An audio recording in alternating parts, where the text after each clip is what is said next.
শুভ সকাল আমার প্রিয় বন্ধুরা, কেমন আছো তোমরা সবাই? আশা করছি সুস্থ আছো, ভালো আছো। আর হ্যাঁ, সবাইকে একটা কথা জানিয়ে রাখি, সবাই কিন্তু সাবধানে থেকো। আমি কিন্তু ভালো নেই, না মানে আমার তেমন কিছু হয়নি, কিন্তু মনে সারাক্ষণ একটা ভয় কাজ করেই চলেছে। তোমরা কি কেউ খবর দেখছো? আমি কিন্তু দেখছি, চারিদিকে শুধু বন্যা আর বন্যা। এই ভয়টাই আমার মনে সবসময় কাজ করে যাচ্ছে যে আমাদের এদিকেও সেরকম যাতে না হয়। যদি আমাদের এই পাশে ভুটানের জল ছাড়া হয়, তাহলে কিন্তু আমাদের এদিকেও সেরকম বন্যা হওয়ার সম্ভাবনা আছে। সিকিম, আলিপুরদুয়ার, ফালাকাটা, তারপরে আমাদের জলপাইগুড়ি, শিলিগুড়ি আর সুন্দরবন, তারপরে বাংলাদেশে কিন্তু অনেক ক্ষতিগ্রস্ত হয়েছে মানুষের। আমি আমার ভেঙে যাওয়া মন নিয়ে ভগবানকে ডাকছিলাম যে ভগবান, এই বন্যায় যারা এরকম ক্ষতিগ্রস্ত হয়েছে সেই সব মানুষের মনে একটু শক্তি দিও তুমি। আমি যে এখন ভয়েস অ্যাড করছি, এখনও কিন্তু বৃষ্টি পড়েই যাচ্ছে, আসলে বৃষ্টিটা থামার কোনো নামই নিচ্ছে না। তো আবারও বলছি, গুড মর্নিং আমার প্রিয় বন্ধুরা। জলপাইগুড়ি জেলার ছোট্ট একটি গ্রাম থেকে আমি মাধবী আমার নতুন আরও একটি ব্লগে তোমাদের সবাইকে জানাচ্ছি অনেক অনেক ওয়েলকাম। তো বাইরে তো বৃষ্টি পড়ছেই, তোমরা দেখতেই পেলে, তোমাদেরকে দেখিয়েছি। আমার কিন্তু রান্না বান্না হয়ে গেছে, রান্না বান্নাটাও তোমাদের সাথে শেয়ার করলাম আজকে। আসলে আমি যখন রান্না করি না, সেই ভিডিওটা করার সময় হয় না আমার। আসলে সেই সময় আমার বাচ্চার টিউশন যাওয়া থাকে, তারপরে সবজি কাটার থাকে, আর তাই জন্য আর কি ভিডিও করা হয়ে ওঠে না। সেটা করলে যদি দেরি হয়ে যায়, তাই তোমাদেরকে দেখালাম। আজকে করেছিলাম শোলা কচু, আছে না, শোলা কচুটা ভাজা করেছি, আর মিষ্টি কুড়া ভাজি করেছি, আর ছিল ডাল। আর তোমরা যে খড়িগুলো দেখতে পেলে, ওগুলো আমি উনুনের উপরে দিয়ে রেখেছিলাম রান্না করার পরে। আর তারপরে এত জোরে বৃষ্টি পড়ছিল, তাই বাইরে তো কোনো কাজ করতে পারবো না, তাই আমি বসে বসে সে শাকগুলো বেছে রাখছিলাম। ওগুলো কী শাক বলো তো? ওগুলো ছিল ঢেঁকি শাক। আমার বাপের বাড়ির থেকে কয়েকটা শাক পাঠিয়েছিল ঢেঁকি শাক, আমি সেগুলোই বেছে রাখছিলাম আর কি। তারপরেই সোজা চলে এলাম গোয়াল ঘরের গোবর ফালাতে। আমাদের বাড়ির জায়গাটা ছোট হওয়ার কারণে না, মানে গরুগুলোকে যে এই বৃষ্টির দিনে কোথাও বের করে রাখবো, সেই রকম ব্যবস্থা করা হয়নি। তাই আমার গরুগুলো এভাবে গোয়াল ঘরেই ছিল, আর আমি শুধু গোবরটাকে ফেলে দিচ্ছিলাম। বন্ধুরা, তোমাদের কাছে আমার একটি ছোট্ট অনুরোধ, তোমরা প্লিজ ভিডিওটি কেউ স্কিপ না করে পুরো ভিডিওটাই দেখতে থাকো। আশা করি আজকের ভিডিওটি তোমাদের কাছে কোথাও না কোথাও গিয়ে একটু হয়তো ভালো লাগতে পারে। বৃষ্টি কিন্তু এখনও কমেনি, জানি না আজ কতক্ষণে বৃষ্টি কমবে। তোমাদের ওই দিকেও কি এরকম বৃষ্টি পড়ছে এক নাগাড়ে? আমাকে জানিও একটু প্লিজ কমেন্ট করে। আর বন্ধুরা, যতই বৃষ্টি পড়ুক বা প্রচণ্ড রোদ উঠুক, তবুও কিন্তু বাড়ির বউদের কাজ কোনোদিন শেষ হবে না। আমি আমার বিছানার চাদরটাকে উঠিয়ে নতুন আরেকটা চাদর পেতে নিলাম। আসলে বৃষ্টিতে বৃষ্টিতে তো তোমরা জানোই বিছানার চাদরগুলো কেমন দেখা যায়, মনে হয় যেন ভেজা ভেজা, কিন্তু ভেজা না, আসলে দেখতে ঠিক ওই রকমটাই লাগে। আর বাইরে তো বৃষ্টি পড়ছে, কোথাও রোদের তো একটু দেখা নেই, তাই আমি কাপড়গুলো এভাবে ঘরেই মেলে দিচ্ছিলাম। ফ্যানের তলায় দিয়ে দেবো, এবার আমি ফ্যান চালিয়ে দেবো, তারপরে শুকিয়ে যাবে আর কি।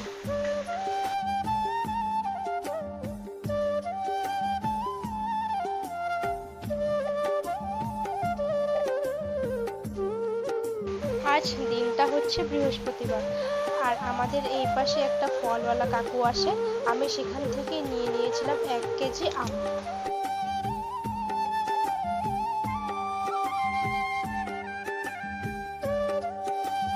আর বন্ধুরা, তারপরে আমি অফ ক্যামেরায় সব কাজ করে নিয়েছিলাম।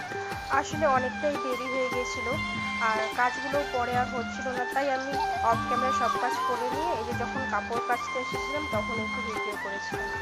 আর কাপড় কাচার পর কাপড় ধুয়ে তারপরে স্নান করে একবারে কাপড় মেলতে চলে এসেছি।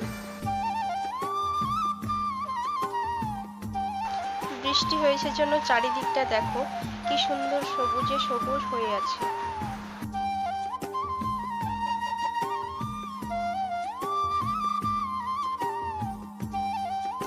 ব্যাস, আমার কাপড় মেলে দেওয়া হয়ে গেল।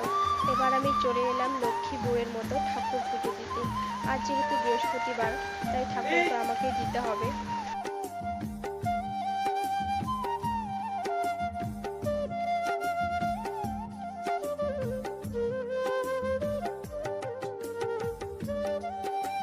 বন্ধুরা, জানো তো আমার সাথে আজ কি হয়েছে? যখন আমি ফলওয়ালা কাকুর কাছ থেকে আম কিনছিলাম তখনই ভাবছিলাম যে আজকে আমি ঠাকুরকে একটু আম দুধ দেব। আর পরে কি করেছি, যখন আমি দুধ চাল দিচ্ছিলাম তখন আমি একটু দুধ রাখতেই ভুলে গেছিলাম। পরে আমার নিজে নিজে আফসোস হচ্ছিল যে ইস, আমি ঠাকুরকে আম দুধ দিতেই পারলাম না। আমার শাশুড়ি মাকে বললাম, আমার শাশুড়ি মা তখন বলল কি, শুধু আজকেই কি, আরও তো দিন আছে, তখন না হয় দিও।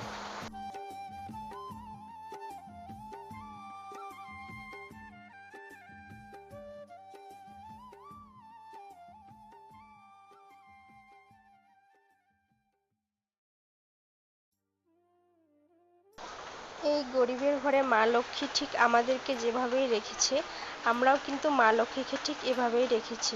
এখানে আছে আমার মা লক্ষ্মী, আর তার পাশে আছে রাধাকৃষ্ণ।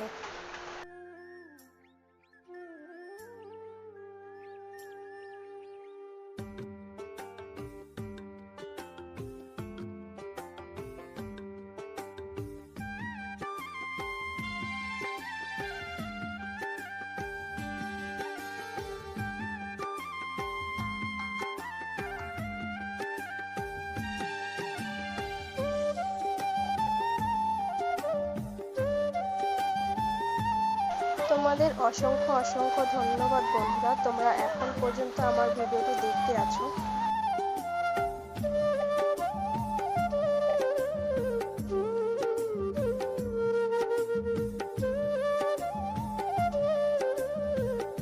আগের একটা ভিডিওতে আমি বলেছিলাম যে সময় করে একদিন তোমাদেরকে আমি আমার ঠাকুর ঘরটা দেখিয়ে দেবো।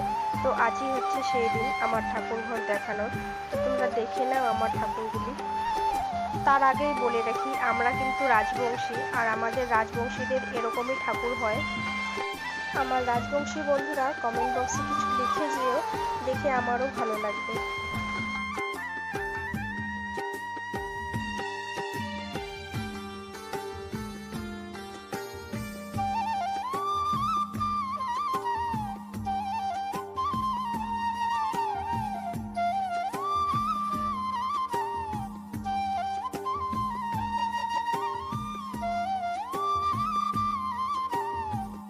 তো বন্ধুরা, ভিডিওটি আর খুব বেশি একটা বড় করলাম না। আজকের ভিডিওটি এত পর্যন্তই। খুব তাড়াতাড়ি দেখা হবে আবার একটি আমার নতুন ব্লগের সাথে। ততক্ষণের জন্য সবাই সুস্থ থেকো, ভালো থেকো, আর আমার চ্যানেলটি সাবস্ক্রাইব করে আমার পাশে থেকো।